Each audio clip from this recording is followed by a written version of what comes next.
Good evening, gearheads. Welcome to Speed City. Happy Rolex 24 to everyone out there. We are very excited. We have a fantastic show tonight. This is John Massengale. I'm sitting in the studio, and I'm joined over Zoom by Jonathan Green and Les Kaiser. Good evening, gentlemen. How are you both? Good. I like that. I like that happy Rolex. I mean, it really is a full day. It's 24 hours. So why shouldn't it have its own day? Absolutely. How are you, Les? Hey, doing great, doing great. It is. It's such an amazing event, and like I said, here we are coming up on the American football. Just so we don't get an argument with Jonathan, but we're coming up on the Super Bowl for the American football, community. Well, racing, we start off with the Super Bowl. Let's just kick it out of the park and make it start off excellent, and we did. Yes, the big football game coming up. Yes, I know the one you're talking about. All right, hey, let me run down the let me run down the guests we have on tonight because we have a star-studded array of guests. We're going to start off with an interview we did with Kevin Magnuson on Friday morning. Fantastic time when talking to Kevin. It was great, man. He was fired up and ready to go. And we also are hearing that Ricky Taylor is going to be joining us. I don't know how he's going to break away from the champagne and whatever else is going on out there. So we'll hope to get Ricky Taylor here in a bit. And we have a young add to the entertainment value. Yeah. Hey, we've had that happen before. We've had a driver or two come on after the race with the champagne flowing in their bloodstream, and it's fun. So hopefully that will happen. We also have a young gun that we have Nick Persing, who's a driver in the US F4 series. He's going to try to join us here. I think he'll be on later in the show. So looking forward to having all those guests. But I think I want to jump in and start talking about the Rolex 24 because I did get to see, I was calculating, I think I saw about 9.5 hours on Saturday. And then I saw from about 8 a.m. on today. So I didn't miss but about, I don't know, 6 or 8 hours of the total 24. So I loved every minute of it. I was working on the shop, listening, and had a blast. But how about the finish to that race, guys, with the Acura winning the race over the Cadillac of Chip Ganassi's team? And, man, that Cadillac looked fast all weekend, and I think had we not seen a puncture, that the Cadillac probably would have won it. But what do you think, guys? Do you think that puncture had anything to do with them pushing, or do you think it was just luck of the draw? I kind of feel like it was pushing. I mean, I really I loved watching Close In. They could have totally played the theme from the Jaws movie under that the last 30 minutes. But I feel like he was pushing it and he just overtaxed things. But, gosh, you got to go for it. Well, with Albuquerque. I feel for Cadillac because I felt like, this was going to be their day and they were closing in and they were down to half a second at one point. So I really do feel for him. And obviously I wanted K-Mac to pull it off. Because he's so excited about being part of the sports car scene. Why do I think it happened? Anything can happen, and you are pushing in that final stint. There's no question about it. And it's not that you're not pushing for the other 23 hours and a half, but you are. It's no holds barred, and everybody starts pushing. I mean, that's the first time in history in the Rolex that all the top 5 cars were on the same lap, which, if you compare it to Le Mans, which is a lot longer of a lap, you're on an infield here. You're on 133 kind of lap. So it's incredible, really, when you think about it. They were all on the same lap. Yeah, it was. It was crazy. It was very cool too. And they interviewed Albuquerque at the end of the race, and he was talking about that Cadillac, and he said I thought I could see the eyeballs in my rearview mirror. He was on my bumper so much. So it was a great way to finish that race. And I did feel for, we had just spoken with Magnuson, and, Magnuson had that error earlier in the race where his tires were spinning while he was stopped. So he, let off, maybe it was one of those left foot braking, right foot braking kind of things. But that was painful because that took him from first to fourth or fifth, I think, when they finally restarted after that. After the restart, they stopped the race for a minute. But yeah, so that, I know Magnuson's probably beating himself up over that. But you know what, guys? I want to break down the rest of the race later in the show. I think I want to start with this interview that we did with Kevin Magnuson. We caught up with him on a Friday morning. He was just about to get in the car for practice, And so we're going to play the first section of this interview with Kevin Magnussen now. All right, Speed City fans, we are very excited to have back on the show from Daytona, Kevin Magnussen. Kevin, welcome back to Speed City. Thank you very much. Well, we're excited to have you. And I got to start with congratulations on becoming a dad. I'm in that club. And I think you got to get used to your daughter coming early because they're going to inconvenience your life a lot from this point on. I don't doubt it. I don't doubt it. No, thank you. It's been amazing. It's been some good couple of weeks.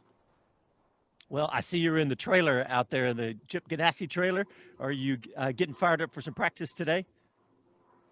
Yeah, I am. It's last day before the race, so just the last time in the car this morning before it all starts. So I think we're ready. We've had some good weeks of preparation, and I think it looks like we've been pretty competitive. But we'll see when we come to the race how competitive we are. I think compared to the other Cadillacs, at least we look pretty good.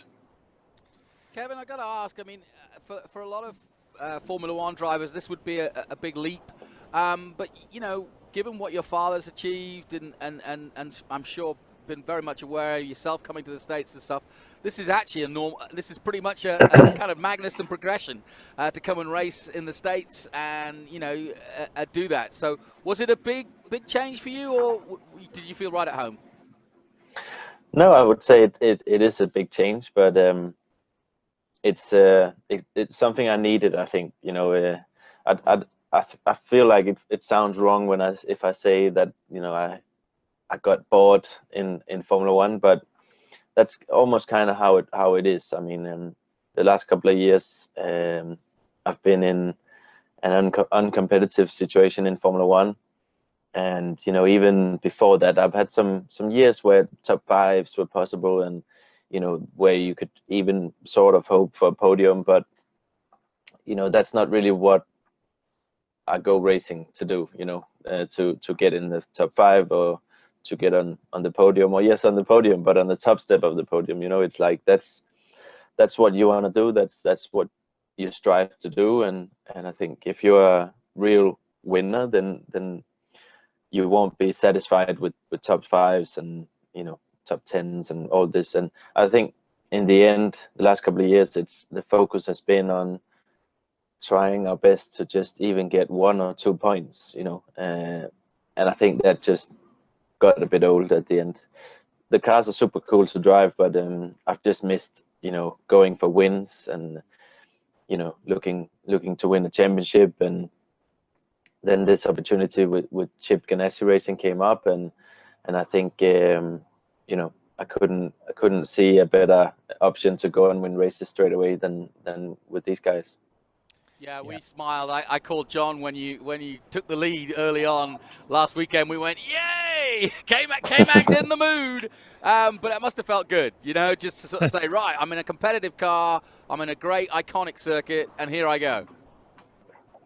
Yeah, absolutely. You know, it was a great feeling to be you know, fighting at the front again, and actually we were looking like wins. A win could be possible there. It was only a qualifying race, so it wasn't super important, but you know, it still felt great to be fighting at the front. Well, Kevin, I got to ask you, that Cadillac has been very competitive, that DPI, ever since it came out in 2017. In fact, when it came out in 2017, it had a 6.2 liter. And they just cleaned up the field. I think the next year they came back with a 5.5 because they ended up doing too much BOP. So, I mean, you've got every chance in the world. You got a fantastic car to win this weekend. Absolutely. I mean, the Cadillac is a great car. It just works, and it's fast, and it's nice to drive, and you know, it's reliable. And well, knock on wood, so far it's been reliable, and I think, you know, we have a real chance of fighting for the win here, and that just feels really, really cool. And I'm just super happy to be here and ready to go racing. Well, you got to talk about that big booming 5.5 liter V8. The sound of that's got to be a nice change from the clinical sound of a Formula One car these days. It is. It's so nice to drive a real engine again. You know, it's like Formula One cars are super powerful, so they're fun to drive because they have so much power and so much grip. But they're pretty, you know, I don't know, sterile, or kind of like they lack a bit of, I don't know, character or soul. It's very sort of, you know, electric, and I don't know. It's just nice to drive a big engine, you know, that has a lot of torque, has no turbo, no hybrid system, and those other systems are nice and you know, fun to drive as well. But this has a, you know, this has something that you know, I would call character, or, you know, we all got into motorsport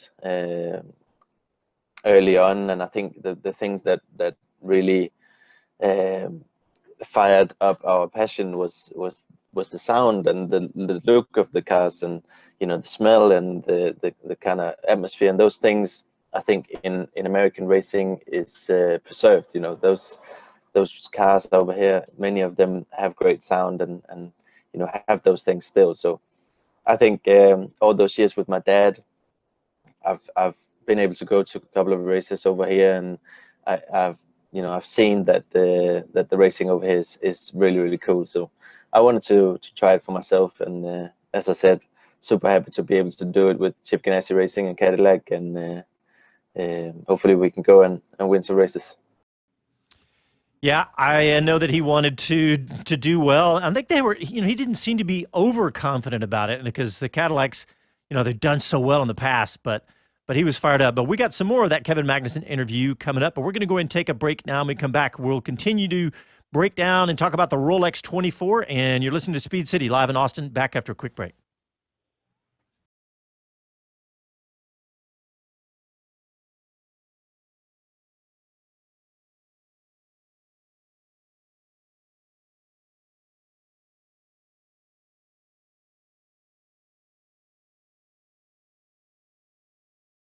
Super Lap Battle USA is back at Circuit of the Americas March 6th and 7th. It's the ultimate time attack challenge, where top drivers compete for the fastest lap times in fully tuned track-built cars, featuring the Grid Life Touring Cup, Lone Star Draft Ride-Alongs, food trucks, a Just Vibes car show, and more. Plus, the Life Motorsports Nissan GTR is back to defend its time of 207-181. It's a whole weekend of family fun. Tickets are $10 online, $20 at the box office. Find out more at superlapbattleusa.com.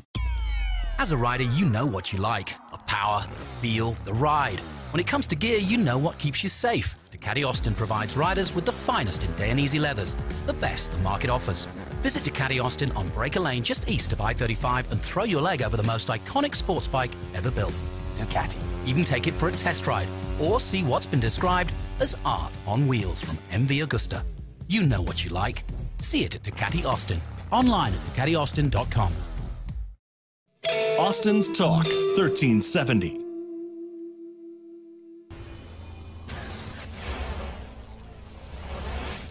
Roger Hayden, Factory Yoshimura Suzuki. This is Speed City.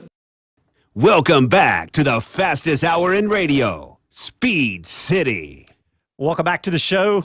We're excited, Rolex 24 day, and we just heard from Kevin Magnussen, and I just, as we came back on the air, got an email from Ricky Taylor's team, and he's going to join us at 7:45 Central Time, so in about a half hour from now.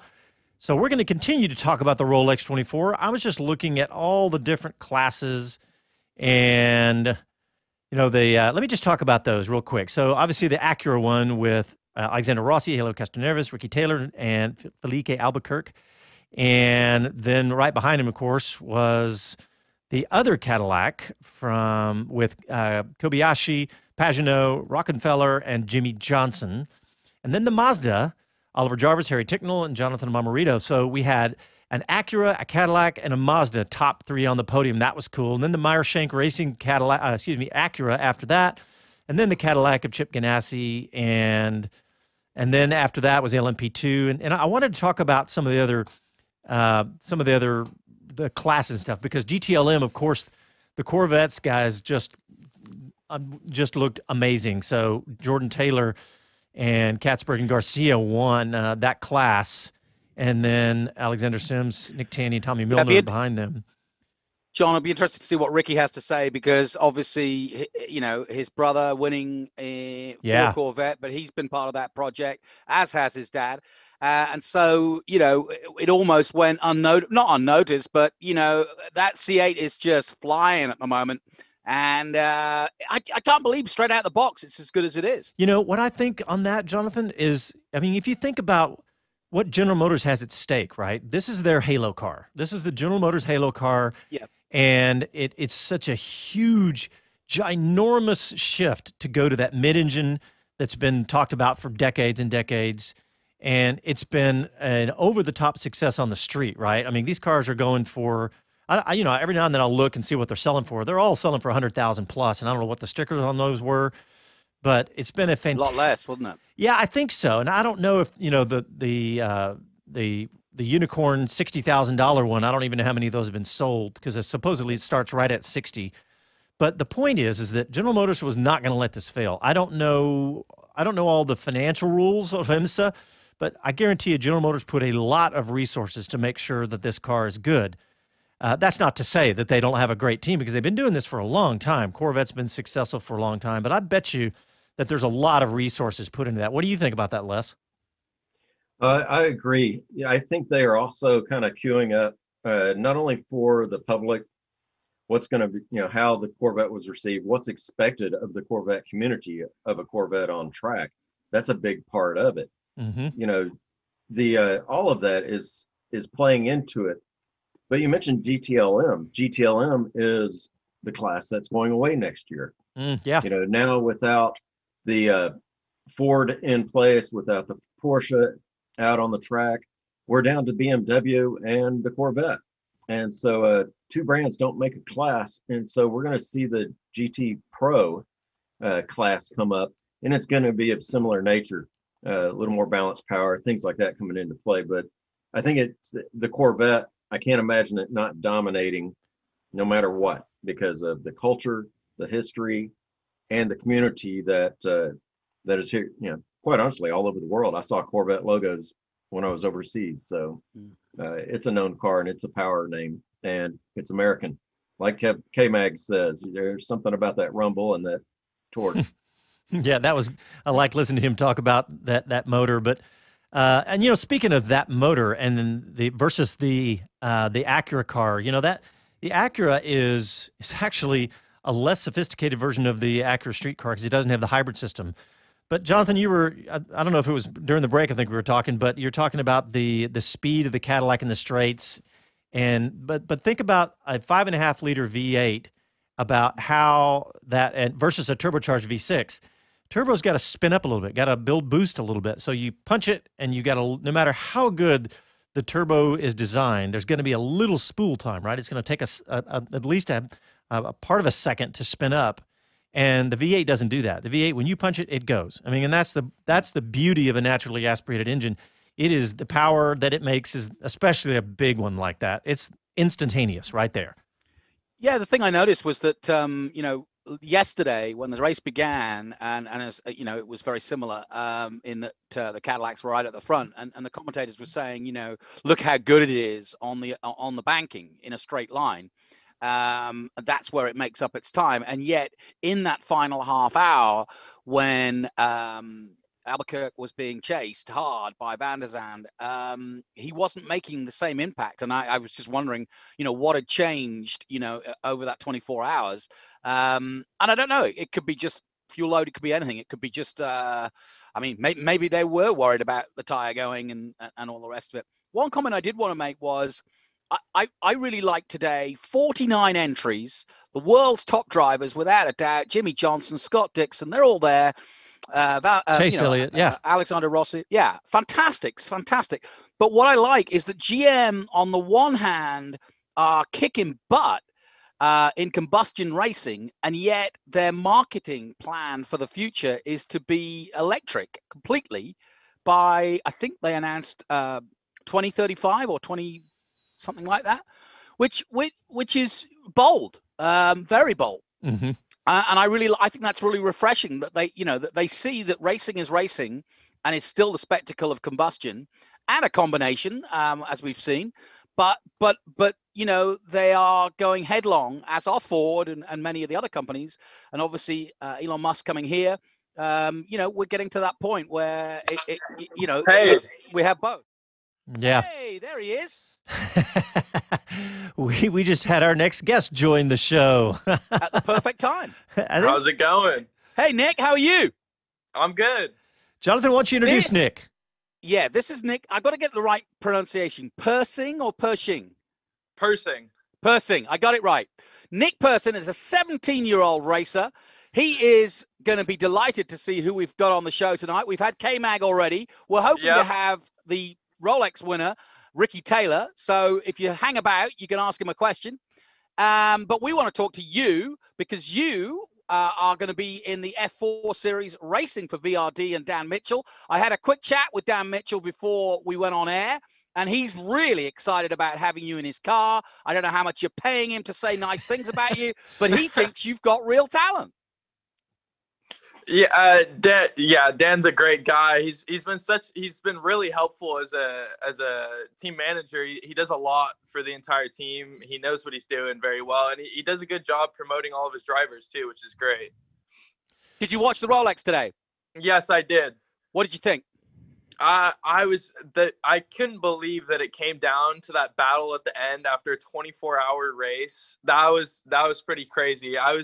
Because you know, I went to sleep. I wasn't going to stay up 24 hours and watch the whole race. But John stayed away. Yeah, I turned it on, and I'm like, wow, it's still this close after however many hours it was. And I watched it till the very end since I woke up. Yeah, Nick, I got to ask you, it's just pretty cool to have, you know, we've got Kevin Magnussen, the next F1 driver, and we've got Ricky Taylor coming on. You know, what's he won, like 20 races in IMSA. And then we got the next up and coming. I mean, this is got to feel pretty good, right? Yeah, I can't believe I'm here. Hey, listen, Nick, you're 17, as much as we know. I know you're a tall fellow at 6'3". Tell us about where you're from. You're calling in from California, but give us a bit of background on you. Yeah, I was born in Morgan Hill, California. I've been here all my life. It's good. It's kind of it's more of a suburban town. You know, I go to high school. I go to a public high school. I'm your average teenager, but I still race, or I race. And it's hard. I think, like, balancing racing and school and friends and all that at a teenager's age, it gets really difficult, especially balancing the school aspect too.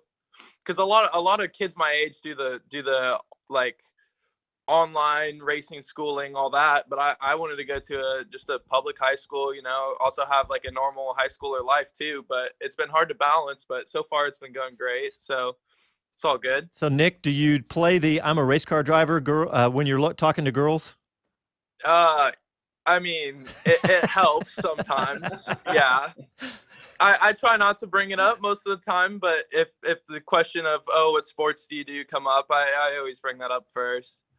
Hey, Nick, I want to ask you, I'm also like almost 6'3", and the first time I went into a race car, I was doing Skip Barber, and I got in, and then the guy was like, this isn't going to work. He says, those size 13.5 shoes, and I don't know. And he literally said, those shoes are just not going to work. You're going to have to get out and go get some different shoes. I'm assuming you've had trouble with getting in cars. Yes, yeah. I'm a size 12 normally, but I can get away in the F4 car. I can get away with an 11.5 and still be comfortable. So that's the. I mean, it's not that bad of a struggle. It's half a shoe size, really. Yeah. But the height aspect is really what's hard. You have to pour the seat perfectly to be able to fit into the car. And when they're measuring you to make sure that you fit in the car, you got to squeeze down in there to make sure that you're not over the limit or anything. It's a struggle being tall. Yeah, I mean, what's the biggest thing? I mean, I knew Justin Wilson really well. He was a tall guy. Gerhard Berger in Formula One. George Russell, of course, famous story of getting into Hamilton's car, and everybody joked that he left a size 11 shoe in there because Hamilton had a brake problem the race afterwards. But I mean, is it cramp? What's the hardest part, or is it even aerodynamics, which could actually physically slow you down with your head being so high? So in the cars, the aerodynamics doesn't matter as much, but in the karting, because I do a ton of karting, I try to go to the kart track every weekend just to stay in shape and stuff like that. Great way to stay in shape. It does affect you a lot in go-karting. And all tall drivers can relate to it. But in the car, it's more just a comfortability thing, just being comfortable in the car. It's really hard to just find it's hard because like I would have back problems too sitting in the car because I'm so low. I'd be on the floor of the car without any support or anything. It just gets so uncomfortable. Yeah, I believe that. I mean, Jonathan, you were asking that question. And I was thinking everything about I was in a little Formula Ford. This is 20 years ago, but everything about squeezing into that car was horribly uncomfortable. And I mean, you forget about it once you're at speed, but man, it's definitely uncomfortable. Well, hey, Nick, we got to take a break. Stick with us through this break, and we'll continue our discussion with Nick Persing, and we'll be back after a quick break from these commercial messages. Thank you. Easy for you to say.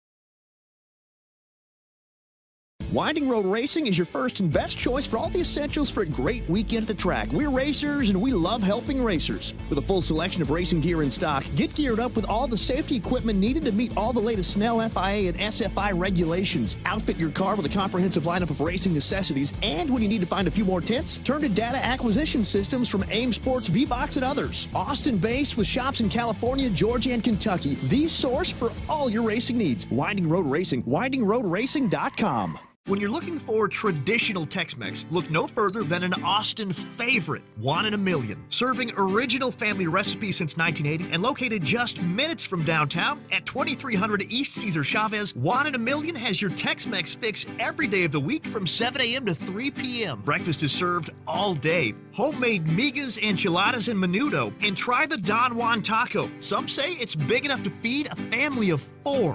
One in a Million. Online at oneinaMillion.com. Austin's Talk 1370.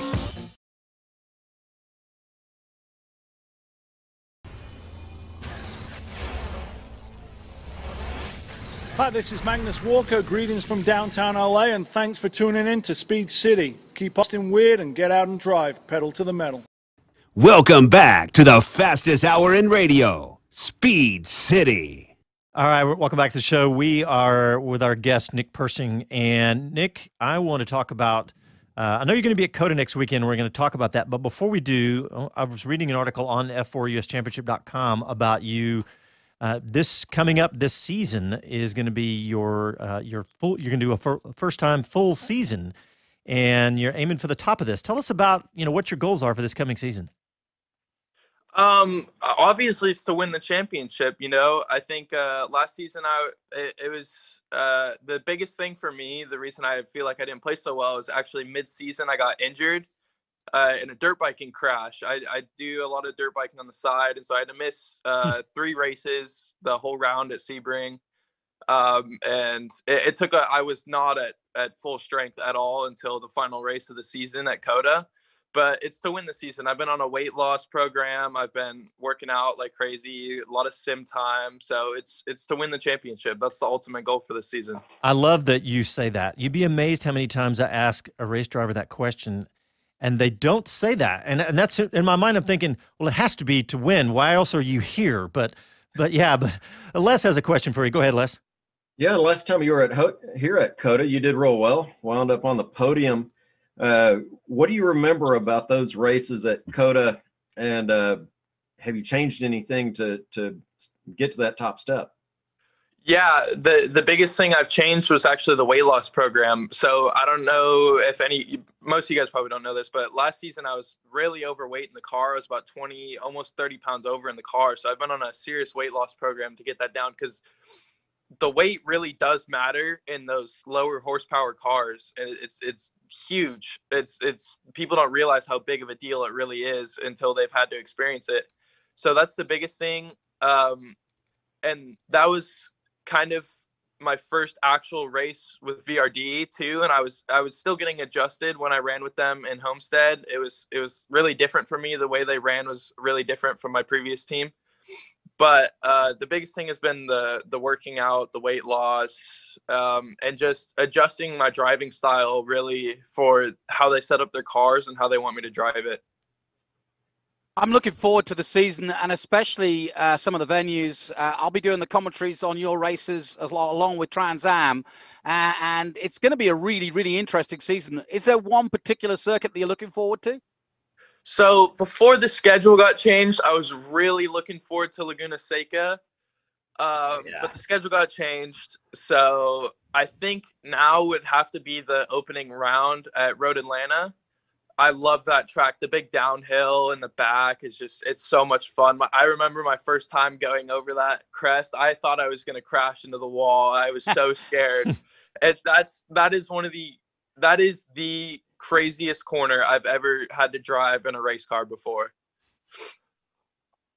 Well, guys, I want to get a more general question to Nick. Why? I mean, like you say, you're 6'3", you're from California, you're 17. Why not football or basketball or anything but motor racing? I mean, tell me what. I mean, I know there's some great, I mean, Jeff Gordon, you name it, come from California. But why racing? Racing is just I don't know. I've loved it since I was a kid. I have a picture of me when I was probably, I'd say, couple months old, maybe a year old or so, and me driving around in a little plastic Corvette, little Power Wheels toy. We had a circle driveway, and I would just do circles around the driveway for hours and hours since I was a little kid. And so at first it was kind of a dirt biking thing. We almost went the route with dirt biking in the very beginning. But I don't know, we just never went through with it. And so after that, when I was about 8 years old, I got my first go-kart, and I've just loved racing ever since. So was it influenced from like your dad or anything, or was it just you just wanting to get in something with an engine? Well, my dad has always been a motor guy ever since he was a kid too. So he did know a lot about like the whole racing scene, I guess. He knew a lot about engines. He knew a lot about cars. And so he wanted to get me into it, which was definitely part of getting into the go-karting. But the choice to actually be like, this is what I want to do with my life, that was more me. Well, you know, one of the things that I've learned is when we were doing some of the club sports stuff that I was in, several of us better competitors were hanging out at the end of the day. And it turned out every one of us that were really showing well at the time all had dirt bike experience. And I think that plays in well for you as well. Yeah, I think any sort of motorized experience at a young age will always, especially at a really young age, it does help just because you have so much experience just with engines at a young age. It translates because you have that, I guess, upper end on people who didn't have any motors experience when they're first getting into the sport and stuff like that. I don't know. You know, Nick, we've all been watching the Rolex, and I wonder if you were thinking in the back of your mind, because both Dakota Dickerson and Kyle Kirkwood are big friends of the show, and we've been following their careers in F4 and F3, and are now, of course, both of them at the Rolex this weekend. I'm sure that didn't go unnoted by you. They followed you're following in their footsteps. Is it something you fancy doing, going to the Rolex and doing some sports car racing? Yeah, that's actually always been something I've looked at.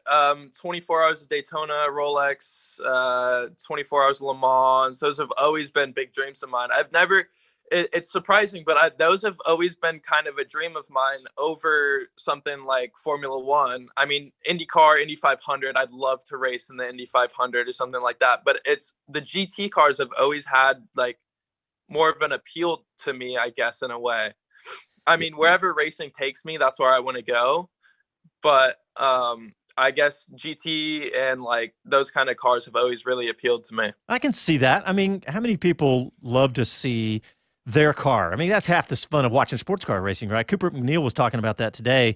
You know, you go out there, you drive a Porsche, and there's one on the track. You drive a Corvette, you drive a Lamborghini, a BMW, whatever it is, it's on the track. And I can see how you could have that dream over any other kind of racing. So, I mean, in fact, you've been driving a Corvette since you were 2 months old. That helps also. Yeah. Yeah, I guess so. I've always been my family is a huge Porsche, VW, Audi family too. So that's always been a dream to race for Porsche or something like that. But that's is a big reason. It's because you see these same road cars, I guess, racing around, but obviously they have a lot more equipment than the road cars do. But yeah, I guess that's definitely a big part of it. Well, Nick Persing, we want to thank you very much for coming on Speed City. We're going to let you go because we're going to go to a break and go to Ricky Taylor. We thank you very much. Best of luck this season, and maybe we'll see you next weekend here at COTA. All right. Thank you, guys. All right. Thanks, Nick. Thanks, Nick. All right. We're going to take a break, and we'll be back after these messages with Ricky Taylor.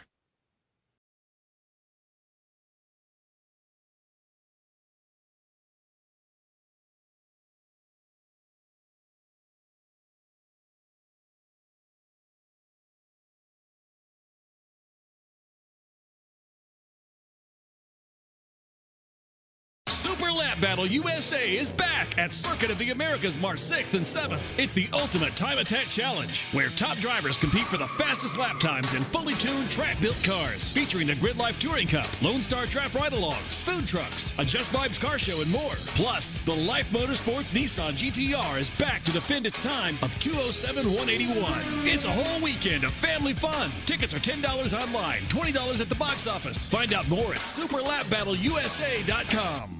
Motivation USA, catering to the sport bike enthusiast looking for truly unique parts and accessories. Stand out from the crowd. Motivation is the exclusive North American distributor for SC Project MotoGP inspired exhausts and the largest Rizoma retailer in the United States. Get the best parts from around the world at the best prices with fast shipping and a knowledgeable staff ready to help. Shop online 24/7 at motivationusa.com. That's motivationusa.com. Talk 1370, the right choice.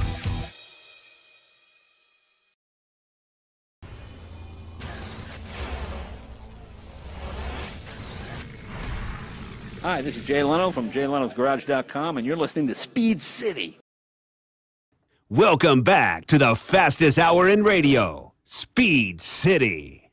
All right, welcome back to the show. We are celebrating Rolex 24 Day. I had a blast. Jonathan, where did you watch? How much did you watch of the race? I watched quite a lot of it. I started yesterday, and I was hanging out with my dad, who really enjoys the sports car racing. His best friend in the world, Brian Redman, won the Rolex 3 times. So he's very familiar with that kind of racing. But he was noting that, the cars look so different. But he really liked the new look of the Daytona prototypes. And I get that. They are pretty impressive to look at.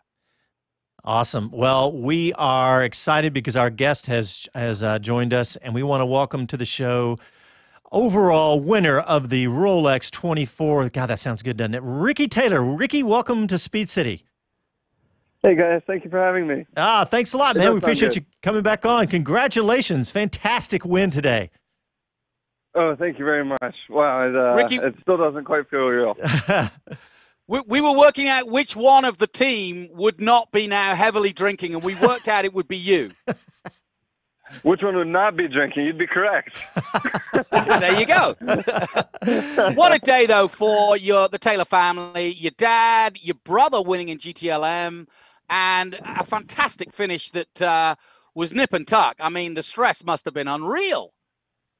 Oh, it was the most intense 24 hours that I've ever experienced. And yeah, like you said, for the family, it was just amazing. And we're so proud of Jordan and my dad and everybody for that effort. And then on our team side, it was Philippe just doing a superhuman job at the end there. And those last hour and 30 minutes felt like an entire 24 hour just in itself with the pressure from the Ganassi 01 and the Mazda as well, and the 48. It was a really difficult end of the race, but he did an amazing job. Well, Ricky, I want to ask you, when I think of you guys, I think of just super talented winners, but I also think of all of you are really nice guys and smart.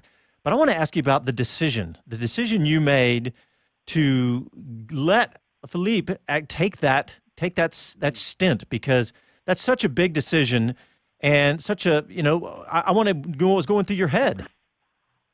Yeah, so there was a lot of discussion with about 3 hours to go, and the plan was to go Philippe for 4 stints and then me for 3 to finish. And then it looked like that's the way the race was going. It was just so intense. It was hot, and the track was in quite a difficult condition. With the winds were, between 10 and 15 miles an hour, tailwind in the bus stop and tailwind in turn 3, and it just made for a handful. And so, between the 4 drivers and the engineering department, we kind of came up with a couple of plans, and we actually had all 4 guys ready. And so Philippe did 3, and then I was going to do just 2, and then Philippe was going to hop back in for 3. But when I was on my second stint, they asked me if I just wanted to go to the end, and I said it's a long way to go. If Philippe is up for it, he was doing an amazing job, and I think any of the 4 we trusted, wholeheartedly and put all of our faith in. But man, what we asked Philippe to do was a bit extra, and he did such an incredible job with all that pressure and to hop right in. Because another side of it is with the tricky conditions, Philippe was the freshest or the most up to date on what the car needed in those conditions, and otherwise it would have been easier to pop one of the other 2 in there that were fresher. Well, that's a really incredible decision that you made, that you guys all came up with, but that y'all did it without, I'm going or fighting or whatever. I know it's got to be a team effort in a win like this, so that's a big deal. But I want to ask you about the expectations going into the weekend. Cadillac has just dominated the last few years in this. Talk about where you guys, where your mindset was coming into the weekend. Yeah, I mean, the Roar was quite worrying for us. We did the qualifying race last weekend, and we didn't have a ton of pace. And coming into this weekend, our expectations weren't very high.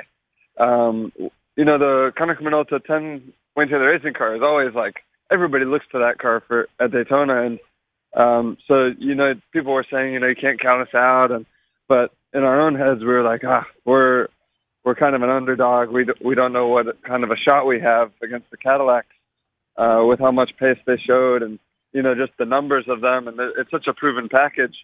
So we felt like we had an outside chance, but our play was just to survive and get there and see what we had at the end. And even at the start of the race, Rossi and I were on the timing stand and kind of looking at each other and thinking, the pace looks quite similar to last weekend, and we're just gonna have to stick to our plan and see how it comes out.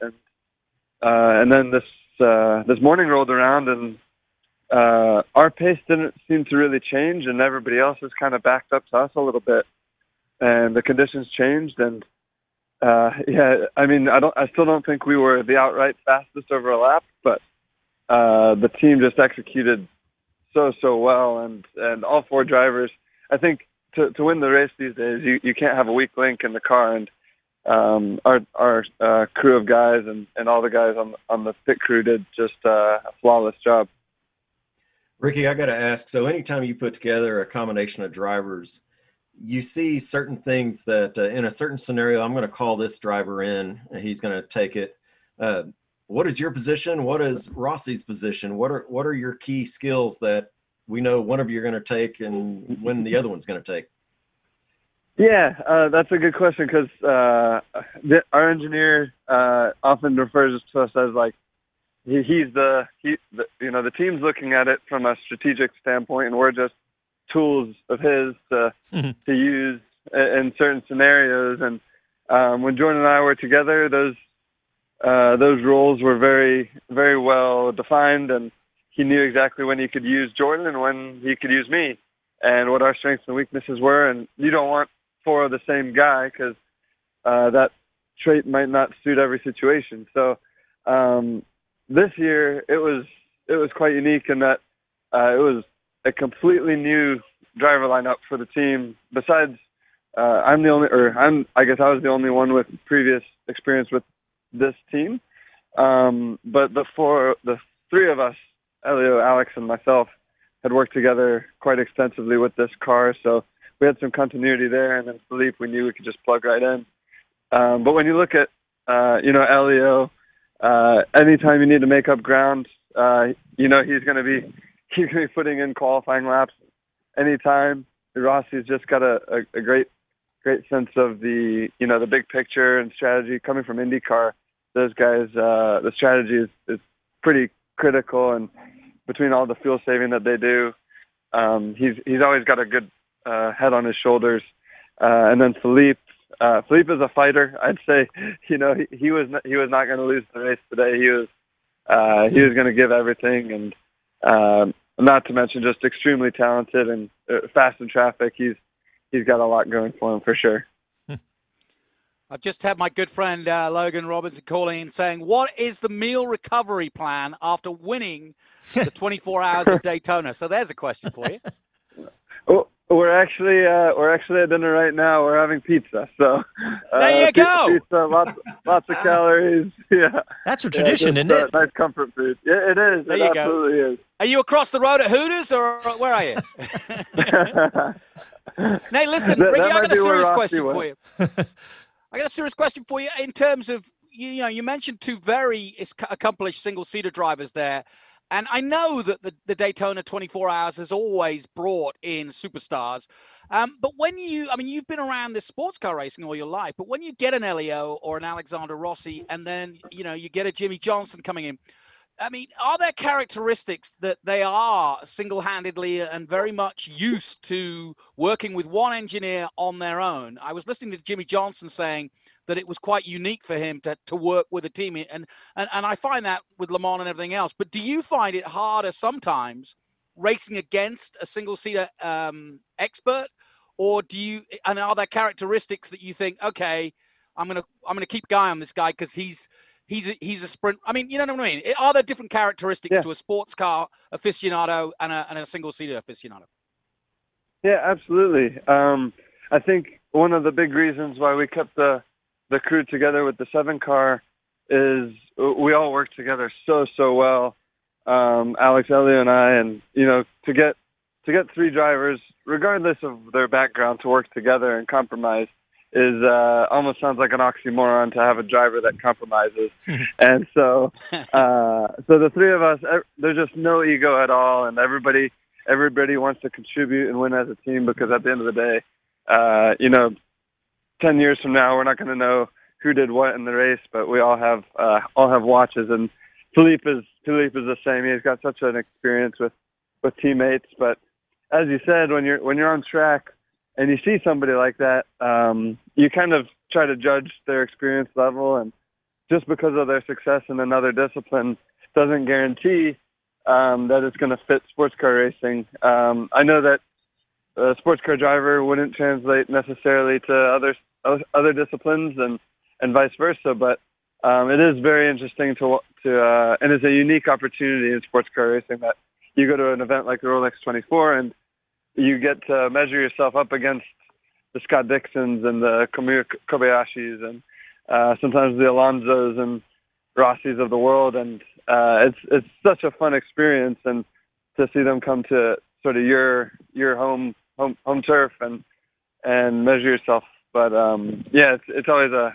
cool experience, and I guess to get to work with them, you get to see all the little details and sort of what makes them special. Because working with Elio over the last 3 years and Rossi for 2.5, and with all the different drivers that you get to be in the same car with, it makes you better, and you can improve yourself and learn lots from all of them.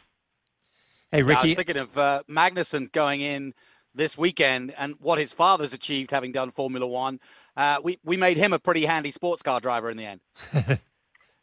Yeah, I don't think you're going to slow that guy down. He's just incredibly talented, and it showed this weekend. He was super. I mean, all of us expected him to be impressive, and he definitely lived up to it. And it's going to be fun to watch him throughout the year this year. I feel really bad for those guys. They did an amazing race for the first time out. They're back in the series, so I feel really bad for the way it ended for them, but yeah, it definitely took the pressure off those last 8 minutes a little bit. Hey, Ricky, two things. One, I sent the Zoom link to your PR person because everybody who's a car guy, the Rolex Daytona watch is the coolest watch ever on the planet, and I was hoping you'd get on Zoom so you could hold it up and let us look at the watch, but I do. Oh, sorry. It's all right. It's all right. I know. I told her. I said, "Here's the phone number too, just in case." But I got a picture of one or two. Well, Ricky, speaking of Kevin Magnussen, I mean, this is such an incredible group of drivers from all these different disciplines. Do you ever? I mean, look, you're an incredible race driver. How many, like 20-something wins in IMSA and everything? But do you ever kind of get a little starstruck and want to go say hi to a driver maybe that you've watched or whatever? Oh, absolutely. I think all drivers are fans first, and whether they admit it or not, I think everybody, or maybe some aren't, but I'm a big race fan, and definitely I had a little battle with him during the race and Dixon, and every time you're on track with them, it's like, oh man, he was in F1 last year. He was a 5-time IndyCar champion. So yeah, it's not something that a lot of drivers say. It's just another driver with a helmet on, and we're all the same. I always ask who's in what car, and I wouldn't say I race them any different, but I do internalize it and think, how cool it is that we're all sharing the racetrack together. Yeah, I would imagine it's pretty hard not to. I mean, because you're a pretty young guy, and I mean, some of these drivers have been around for a long time, and winning championship. I mean, Scott Dixon, oh my gosh. I mean, that's got to be that everybody's got to look up to him too. But we have a young driver on the phone. Nick, are you still there? Because I want to bring Nick on and let him ask you a question to see if Nick's in the US F4 series, and we'd like to. It looks like Nick is away from keyboard. It looks like, but well, Ricky. I want you to tell everybody at the table, tell Alexander Rossi, first of all, I texted him, tried to get him come on. He ignored my text, so he ghosted me. But tell her, but I'm assuming this is just family. There's pizza. You know how he is. It's a Taylor-only party. It's a Taylor-only party. That's right. And Nick, that actually is my last question for you. What about how did COVID affect everything this weekend? I mean, it looks like it was a pretty good job. I know there was one report of somebody testing after the race, but how was that? I mean, at the big fan crowds and everything.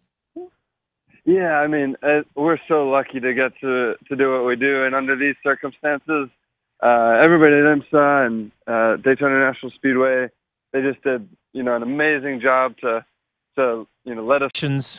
Couldn't happen to a nicer guy, talented guy. We really appreciate you coming on and stepping away from your family for dinner. It's a big deal to us. Be late ever again.